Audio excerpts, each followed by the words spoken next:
내가 가고 있는 이 길은 한 번도 가지 않은 길. 오늘 하루하루 순간도 다시는 오지 않을 시간. 우리를 살리시는 그 사랑 주님의 빛을 따라서 오늘도 우린 걸어가네 생명의 길. 오늘 말씀은 우리를 위해 오신 주님이라는 제목으로 말씀을 증거하겠습니다. 본문 말씀은 누가복음 5장 27절로 32절 말씀입니다. 그 후에 예수께서 나가사 뢰이라 하는 세리가 세간에 앉아 있는 것을 보시고 나를 따르라 하시니 그가 모든 것을 버리고 일어나 따르니라. 뢰이가 예수를 위하여 자기 집에서 큰 잔치를 하니 세리와 다른 사람이 많이 함께 앉아 있는지라. 바리새인과 그들의 서기관들이 그 제자들을 비방하여 이르되 너희가 어찌하여 세리와 죄인과 함께 먹고 마시느냐. 예수께서 대답하여 이르시되 건강한 자에게는 의사가 쓸데없고 병든 자에게라야 쓸데있나니 내가 의인을 부르러 온 것이 아니요 죄인을 불러 회개시키러 왔노라. 아멘. 메리 크리스마스. 우리들은 죄 가운데 태어나서 죽음을 향해 살아가는 존재입니다. 그런데 예수님이 우리를 위하여 이 땅에 그리스도로 오심으로써 주님을 통하여 구원을 얻고 죄와 절망에서 노임을 받게 된 것입니다. 우리를 위해 오신 주님이 우리에게 어떤 삶을 주시는지 말씀을 통해서 살펴보도록 하겠습니다. 먼저 예수님은 치유를 위해서 이 땅에 오셨습니다. 예수님은 이 땅에 오셔서 많은 병자를 고치셨습니다. 성경은 병든 자를 위해 오신 예수님이 하신 말씀을 이렇게 전합니다. 누가복음 5장 31절 말씀입니다. 예수께서 대답하여 이르시되 건강한 자에게는 의사가 쓸데없고 병든 자에게라야 쓸데있나니. 아담과 하와가 죄를 짓고 타락한 이후에 질병이 들어왔습니다. 그리고 가난과 저주가 들어오고 사망이 들어왔습니다. 그런데 예수님은 이 땅에 치료자로 오십니다. 인간이 저지른 죄의 결과로 초래된 질병과 가난과 저주라는 척박한 삶의 굴레를 벗겨주시기 위해서 오신 것입니다.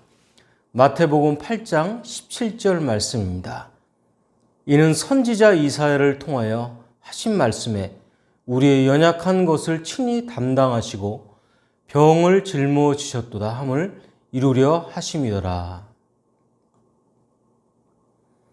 예수님께서 이 땅에 오셔서 세 가지 귀한 사역을 행하셨습니다. 하나는 말씀을 가르친 것이고 또 하나는 천국 복음을 전파하신 것이고 또 하나는 병을 고치신 것입니다. 그런데 현대 사회에서 어떤 병보다 더 심각한 병이 마음의 병입니다. 특별히 한국 사회는 마음의 병 가운데 분노가 사람마다 가득합니다. 뉴스를 보면 참으로 끔찍한 이야기들이 넘쳐납니다. 그래서 예수를 믿고서 분노의 병을 우리는 치료받아야 합니다. 예수의 보혈로 과거의 모든 마음의 상처를 치료받아서 마음의 분노가 사라지게 해야 하는 것입니다. 그때 우리의 마음속에 사랑과 기쁨과 평화가 넘쳐나게 되는 것입니다. 그리고 또 이 사회에서 만연한 병이 갈등과 분열의 병입니다. 노사 간의 갈등, 이념 간의 갈등, 좌우로 나뉘어서 싸웁니다. 특히 대통령 선거의 갈등이 얼마나 심각한지 모릅니다. 이러한 갈등과 대립의 병이 고침을 받아야 합니다. 예수 그리스도가 우리를 이 모든 병에서 해방되게 할 수 있습니다. 시편 147편 3절 말씀입니다. 상심한 자들을 고치시며 그들의 상처를 싸매시는도다. 그렇습니다. 예수님은 십자가에서 죽으심으로 하나님과 우리의 관계를 회복시키고 영원한 생명을 얻게 하셨습니다. 하나님과 우리 관계가 회복되면서 우리 내면의 회복도 가능해졌음을 잊어서는 안 됩니다. 예수님 안에서 하나님은 우리의 상처를 치유하십니다. 하나님은 만물을 회복시키시고 새롭게 하시는 분이십니다. 마태복음 11장 28절로 29절 말씀입니다. 수고하고 무거운 짐진 자들아 다 내게로 오라. 내가 너희를 쉬게 하리라. 나는 마음이 온유하고 겸손하니 나의 멍에를 메고 내게 배우라. 그리하면 너희 마음이 쉼을 얻으리니. 예수님은 우리의 육체의 병과 마음의 병을 고치시는 분이십니다. 때문에 우리는 영육간의 모든 무거운 짐을 다 십자가 밑에 내려놓으시고 치유받으시기를 원합니다. 다음으로 예수님은 구원을 위해서 이 땅에 오셨습니다. 사람이 자신이 지은 죄를 정확히 깨달으면 그때 분명한 구원의 기회가 있습니다. 그것은 인생의 전환점을 일으키는 구원받을 때입니다. 그런데 깨닫는 자는 반드시 결단이 필요합니다. 누가복음 5장 27절로 28절 말씀입니다. 그 후에 예수께서 나가사 뢰이라 하는 세리가 세간에 앉아 있는 것을 보시고 나를 따르라 하시니 그가 모든 것을 버리고 일어나 따르니라. 예수님은 당시 사람들이 가장 미워하고 싫어하던 세리를 택해서 제자로 삼으셨습니다. 당시 세리가 미움을 받은 이유는 로마 제국이 이 유대인들을 앞세워서 세금을 걷게 했는데 바로 그 역할을 유대인 세리가 했기 때문입니다. 더욱이 유대인 세리들은 정해놓은 세금보다 더 많은 세금을 거뒀기 때문에 유대인들로 하여금 미움을 받았습니다. 그래서 사람들이 세리를 미워하고 더욱더 멸시했습니다. 그러한 세리를 예수님이 친히 부르셔서 그들을 품고 제자로 삼으시고 친구가 되어 주셨습니다. 바리새인들은 이러한 세리들을 대놓고 비난합니다. 누가복음 5장 29절로 30절 말씀입니다. 레위가 예수를 위하여 자기 집에서 큰 잔치를 하니 세리와 다른 사람이 많이 함께 앉아 있는지라. 바리새인과 그들의 서기관들이 그 제자들을 비방하여 이르되 너희가 어찌하여 세리와 죄인과 함께 먹고 마시느냐. 사실 비난하는 바리새인들이 더 못난 위선자들입니다. 우리는 죄가 있어도 주님과 함께하면 구원과 평안이 우리에게 임합니다. 주님과 함께하면 우리 인생이 성화되는 변화가 생기게 되는 것입니다. 누가복음 5장 32절 말씀입니다. 내가 의인을 부르러 온 것이 아니요 죄인을 불러 회개시키러 왔노라. 그렇습니다. 주님은 죄 많은 우리가 회개할 때 외면하지 않으시고 찾아오셔서 우리의 죄를 용서하시고 그리스도의 사랑으로 품어주시고 있는 것입니다. 이 세상에서 죄에서 자유로울 사람은 한 사람도 없습니다. 더 많은 죄와 덜 많은 죄의 차이일 뿐입니다. 로마서 3장 23절로 24절 말씀입니다. 모든 사람이 죄를 범하였음에 하나님의 영광에 이르지 못하더니 그리스도 예수 안에 있는 속량으로 말미암아 하나님의 은혜로 값없이 의롭다 하심을 얻은 자 되었느니라. 모든 사람이 죄를 지었기 때문에 하나님의 영광에 이르지 못하는 것입니다.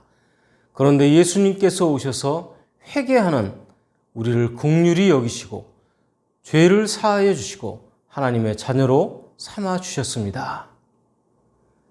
그리고 예수님께서 보혜사 성령님을 우리에게 보내주신 이유는 우리를 끝까지 사랑하시기 때문입니다. 우리의 죄를 회개케 하시기 위함입니다. 요한복음 16장 7절로 8절 말씀입니다. 그러나 내가 너희에게 실상을 말하노니 내가 떠나가는 것이 너희에게 유익이라. 내가 떠나가지 아니하면 보혜사가 너희에게로 오시지 아니할 것이요 가면 내가 그를 너희에게로 보내리니 그가 와서 죄에 대하여 의에 대하여 심판에 대하여 세상을 책망하시리라. 네, 성령님이 오셔서 우리의 죄를 깨닫게 하시고 우리의 불의를 깨닫게 하시며 하나님의 심판에 대하여 우리에게 알려주신 것입니다. 그러므로 우리가 주님 앞에 회개하고 예수의 보혈로 씻음을 받고 정결함 받아야 합니다. 그래서 하나님께 귀하게 쓰임 받는 주님의 자녀들이 되어야 할 것입니다. 예수의 보혈로 죄사함 받고 정결케 되어서 하나님의 위대한 일꾼으로 쓰임 받는 모두가 되시기를 원합니다. 마지막으로 예수님은 풍요를 위해서 이 땅에 오셨습니다. 인생의 풍요는 예수 그리스도가 그 근원입니다. 주님이 없는 풍요는 우리를 큰 수렁에 빠지게 하지만 주님이 계신 풍요는 우리를 생명이 있는 역할로 풍성함을 주실 것입니다. 요한복음 10장 10절 말씀입니다. 도둑이 오는 것은 도둑질하고 죽이고 멸망시키려는 것뿐이요 내가 온 것은 양으로 생명을 얻게 하고 더 풍성히 얻게 하려는 것이라. 예수를 그리스도로 믿고 구원받은 이후에 주님은 우리에게 풍성한 삶을 살도록 하셨습니다. 그래서 삶이 풍요로워지고 하나님의 은혜가 넘쳐나게 날마다 은혜를 베풀고 계십니다. 고린도후서 9장 8절 말씀입니다. 하나님이 능히 모든 은혜를 너희에게 넘치게 하시나니 이는 너희로 모든 일에 항상 모든 것이 넉넉하여 모든 착한 일을 넘치게 하게 하려 하심이라. 네, 우리가 예수를 믿고 복받고 잘 사는 이유는 받은 은혜를 나누기 위함입니다. 그것은 주의 사랑으로 베푸는 것입니다. 주님께로부터 받은 풍요를 알고 베풀고 잘 나누는 사람이 진짜 부자인 것입니다. 가난하고 불쌍하고 소외된 이웃들을 위해서 우리가 사랑을 나누기 위해서 늘 베풀고 나누는 삶을 살아가시기를 원합니다. 사도 바울은 풍요의 비결을 이렇게 고백합니다. 빌립보서 4장 11절로 13절 말씀입니다. 내가 궁핍함으로 말하는 것이 아니니라. 어떠한 형편에든지 나는 자족하기를 배웠노니 나는 비천에 처할 줄도 알고 풍부에 처할 줄도 알아. 모든 일, 곧 배부름과 배고픔과 풍부와 궁핍에도 처할 줄 아는 일체의 비결을 배웠노라. 풍요는 하나님 나라를 이 땅에서 이루려 하는 소망에서 출발하며 동시에 목적이기도 합니다. 그것은 자족함에서 가능해진 나눔의 비결입니다. 하나님이 주시는 축복은 나눔에 있습니다. 예수님께서 십자가에서 생명을 나눔으로 우리는 구원받고 영생을 얻게 되었습니다. 또한 예수님은 축복의 원리를 우리에게 가르쳐 주셨습니다. 누가복음 6장 38절 말씀입니다. 주라 그리하면 너희에게 줄 것이니 곧 후회이 되어 누르고 흔들어 넘치도록 하여 너희에게 안겨주리라. 너희가 헤아리는 그 헤아림으로 너희도 헤아림을 도로 받을 것이니라. 하나님이 우리에게 감동을 주시면 아낌없이 주라는 것입니다. 이렇게 자족함은 보답을 기대하지 않는 조건 없는 나눔을 이루어서 모두를 풍요롭게 합니다. 또한 주님은 이 모든 것을 다시 풍요로써 우리에게 갚아주실 것입니다.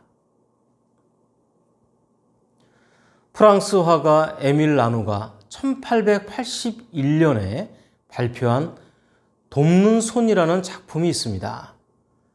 바다 위에 두 사람이 겨우 탈 수 있을 정도로 작은 배가 그려져 있습니다. 배 안에는 노인과 어린 소녀가 타고 있습니다. 소녀는 한껏 힘을 주어 노를 젓고 있습니다. 노 젓는 일이 힘들어서 그런지 화가 난 것 같은 표정입니다. 나란히 앉아있는 할아버지는 흐뭇한 표정으로 소녀를 바라보고 있습니다. 하지만 그림을 좀 더 확대하면 노를 저어 배를 움직이는 이는 할아버지라는 것을 알 수 있습니다. 할아버지의 큰 손이 노의 맨 끝을 꽉 쥐고 있습니다. 그리고 그 위에 작고 귀여운 소녀의 손이 살포시 얹혀 있을 뿐입니다. 생각해 봅니다. 만일 소녀가 이렇게 생각했다면 어떤 표정이었을까요? 지금 이 배의 노는 할아버지가 젓고 계신 거야. 난 단지 할아버지가 젓고 계신 노를 잡고 있을 뿐이야. 이렇게 생각했다면 소녀의 뱃놀이는 얼마나 신났을까요? 우리 인생에서 배의 노를 누가 젓고 있는지 그것을 바라보는 믿음의 시선에 따라서 하루하루의 마음가짐이 달라집니다. 이제 한 해를 마무리하고 새해를 준비하는 시점에서 이 이야기는 우리의 신앙 고백이 되어야 하겠습니다. 시편 54편 4절 말씀입니다. 하나님은 나를 돕는 이시며 주께서는 내 생명을 붙들어 주시는 이신이이다. 네, 말씀을 정리합니다. 우리는 주님께로부터 받은 수많은 은혜를 기억해야 합니다. 예수님은 치유를 위해서 이 땅에 오셨습니다. 또한 구원을 위해서 이 땅에 오셨습니다. 그리고 풍요를 위해서 이 땅에 오셨습니다. 모두가 작은 예수가 되어서 주님께로부터 받은 생명을 서로 나누며 복음을 전하시는 귀한 일꾼들이 되시기를 예수 그리스도 이름으로 축원합니다. 네, 오늘 말씀은 성부와 성자와 성령의 이름으로 말씀드렸습니다. 나는 주님의 제자 낙심하지 않으며 절망 속에서도 실망하지